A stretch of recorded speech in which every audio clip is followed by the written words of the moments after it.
नमस्कार। मैं वीके शास्त्री अपने चैनल के माध्यम से आप सभी दर्शकों का बहुत बहुत स्वागत करता हूं।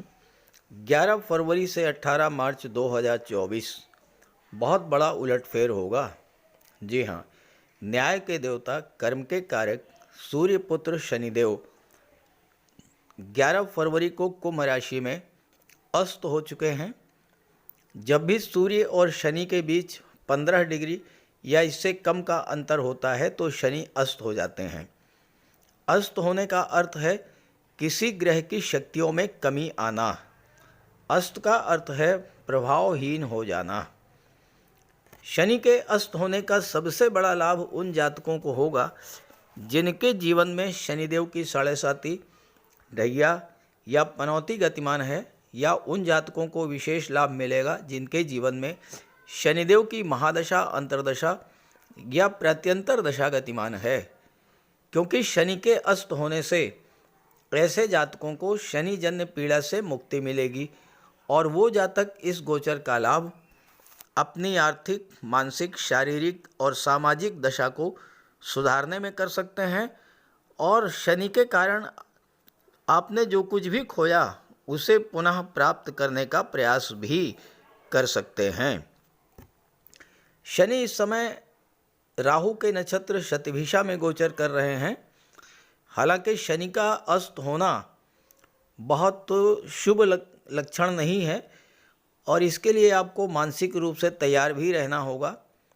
लेकिन अगर आप मन से मजबूत हैं, ईश्वर में आस्था रखते हैं, ईश्वर से जुड़े हुए हैं, अपने इष्ट देव की आराधना करते रहते हैं, तो शनि के अस्त होने का कोई विशेष प्रभाव आप पर नहीं पड़ेगा। क्योंकि आप पर कितनी भी परेशानी क्यों ना आए, आपके इष्ट देव आपको उस परेशानी से बचा ले जाएंगे। तो आइए समझते हैं वृषभ राशि के जातकों पर शनि के अस्त होने का क्या प्रभाव पड़ेगा। ये विश्लेषण आपकी चंद्र राशि के आधार पर किया जा रहा है और वीडियो के अंत में मैं आपको शनिदेव के उपाय भी बताऊंगा। तो यह है वृषभ राशि के जातकों की कुंडली। वृषभ राशि के लग्न के स्वामी हैं दैत्य गुरु शुक्र। शुक्र शनि के परम मित्र हैं और शनि वृषभ राशि के जातकों के लिए प्रबल योग कारक हैं। और शनि के अस्त होने का बहुत बड़ा फल, बहुत बड़ा लाभ वृषभ राशि के जातकों को प्राप्त होगा।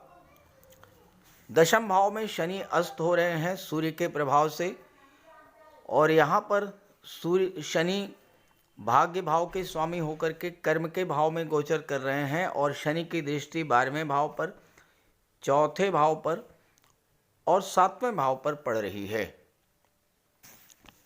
सूर्य दशम भाव में दिग्बली होते हैं।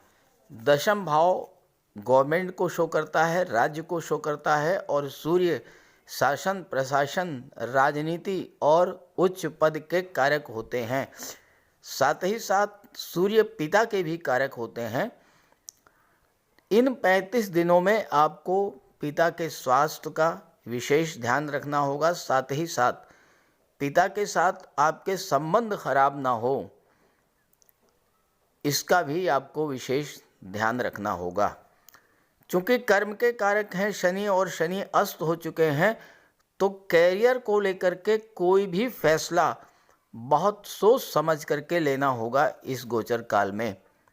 हालांकि कार्यस्थल पर पहले से चली आ रही जो परेशानियां थीं वो इस समय दूर होंगी। चूँकि शनि अस्त हैं, सूर्य दशम भाव में दिग्बली हैं, तो कार्यों में जो बाधा थी, जो रुकावट थी लंबे समय से, वह समाप्त होगी। आपके जो काम रुके हुए थे वो पूरे होंगे। कार्यों ने गति नहीं पकड़ी थी तो अब गति पकड़ेंगे। दशम भाव गवर्नमेंट को शो करता है। अगर आपको पिछले दिनों में गवर्नमेंट का सहयोग नहीं मिला, गवर्नमेंट से जुड़े हुए अधिकारियों का सहयोग नहीं मिला, तो इस समय आपको गवर्नमेंट का सहयोग मिलेगा, गवर्नमेंट के जुड़े हुए अधिकारियों का सहयोग मिलेगा और गवर्नमेंट से संबंधित जो भी कार्य आपके हैं उसमें आपको सफलता प्राप्त होगी। कोई गवर्नमेंट टेंडर, कोई गवर्नमेंट प्रोजेक्ट या किसी सरकारी योजना का लाभ इस समय आपको मिल सकता है। जो लोग राजनीति से जुड़े हुए हैं उनके लिए तो ये समय बहुत ही अच्छा रहेगा। हालांकि राजनीति में किसी तरह का परिवर्तन करने से आपको इस समय बचना होगा। यहाँ पर राजनीति में जो उठापटक चली आ रही थी लंबे समय से, वह दूर होगी और नई नौकरी, नए व्यापार के लिए ये बहुत ही उचित समय रहेगा। शनि भाग्य भाव के स्वामी हैं और 12वें भाव पर दृष्टि डाल रहे हैं। वो छात्र जो उच्च शिक्षा के लिए विदेश जाना चाहते थे उनके लिए ये समय अनुकूल है। चूँकि सूर्य गवर्नमेंट जॉब के, सरकारी नौकरी के कारक होते हैं, जो लोग विदेश में जाकर के सरकारी नौकरी करना चाहते थे, चूँकि कैरियर के भाव में सूर्य का गोचर है, तो उन्हें विदेश में किसी विदेशी कंपनी, किसी मल्टीनेशनल कंपनी में नौकरी भी इस समय मिल सकती है। नई नौकरी, नए व्यापार के लिए बहुत अच्छा समय ये है। स्वास्थ्य को लेकर अगर आप लंबे समय से परेशान थे तो स्वास्थ्य संबंधी समस्याएं भी इस समय दूर होंगी। हाँ, ये ज़रूर ध्यान रखें कि आप अपनी आय का कुछ हिस्सा धर्म के कार्य पर, दान पुण्य के कार्य पर, चैरिटी के कार्य पर अवश्य खर्च करें। इससे आपको विशेष फल की प्राप्ति होगी। विदेश जो लोग जाना चाहते थे उनके लिए उचित समय है। विदेश से संबंधित हर कार्य में आपको सफलता मिलेगी।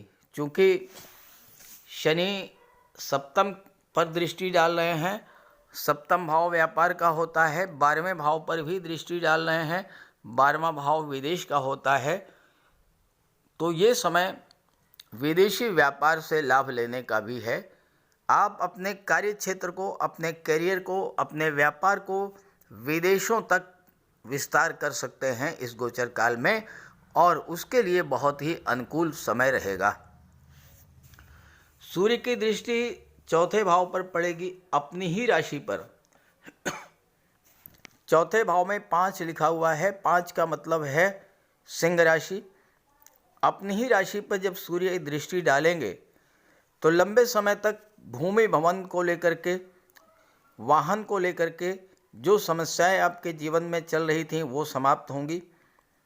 माता का स्वास्थ्य भी ठीक रहेगा। घर का जो वातावरण है अगर ख़राब चल रहा था तो वह भी, उसमें भी सुधार देखने को मिलेगा। सबसे बड़ी बात यह है कि पैतृक संपत्ति को लेकर किसी तरह का कोई विवाद था, या आपने कोई प्रॉपर्टी खरीदी या बेची और उसमें किसी तरह का कोई लिटिगेशन था, तो वह इस समय दूर होगा। लेकिन एक बात का ध्यान रखना है कि सूर्य जो हैं वो अग्नि तत्व ग्रह हैं। सूर्य में ऊष्मा है, ऊर्जा है, प्रकाश तो है, चौथे भाव को प्रकाशित करेंगे, सुख सुविधा के साधनों में वृद्धि तो करेंगे, लेकिन आपके अंदर अपने मान सम्मान, अपने पद प्रतिष्ठा, समाज में अपनी स्थिति को देख करके आपके अंदर अहंकार भी जागृत हो सकता है। इस चीज़ से आपको सावधान रहना है। और शनि की दृष्टि सप्तम भाव पर पड़ रही थी।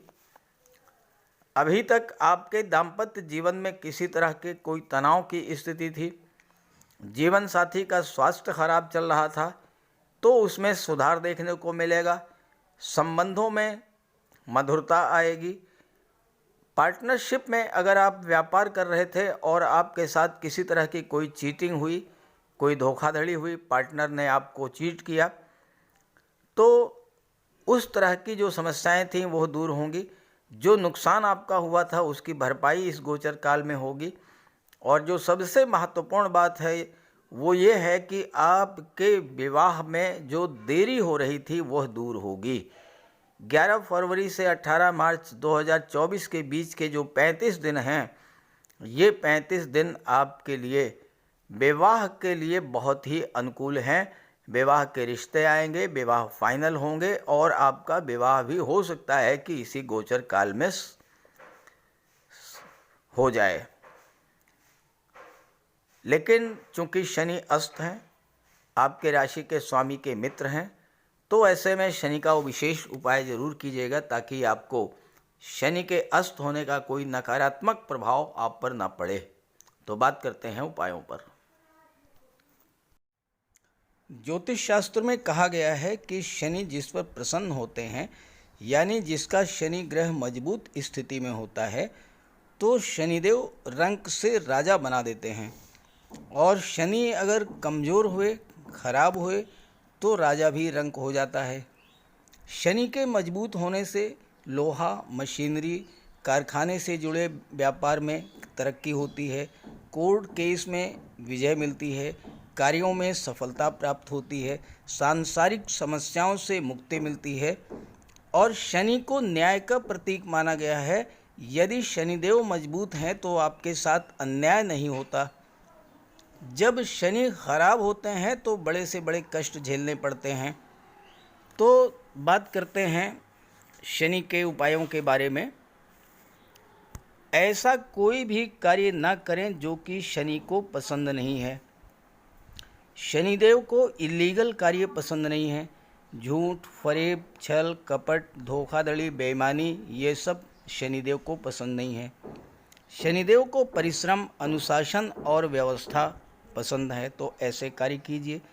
गरीबों की मदद कीजिए, बुजुर्गों, दिव्यांगों को भोजन दीजिए, वस्त्र का दान कीजिए, किसी ओल्ड एज होम में जाकर के, किसी अनाथालय में जाकर के दान पुण्य का कार्य कीजिए, तो इससे शनि को बल मिलेगा। अगर आपका शनि कमज़ोर है तो आपको कम से कम 19 शनिवार व्रत रखना चाहिए। और इसके साथ साथ शनिवार के दिन एक कटोरी में